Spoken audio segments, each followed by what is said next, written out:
59 55च्या वर कुठल्याही पुरुषांना जर का वारंवार लघवीला जाणं, लघवीला जोर करायला लागणं, रात्री सारखं उठायला लागणं, लघवी पूर्ण न होणं, ह्या टाईपचे जर का सिम्पटम्स असतील तर जवळच्या युरोलॉजिस्टकडनं लगेच ओपिनियन घ्यायला पाहिजे.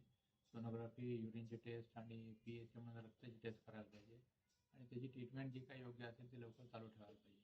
जर का वेळीच ट्रीटमेंट झाली तर नुसत्या गोळ्या औषधांवर हा आजार बरा होऊ शकतो.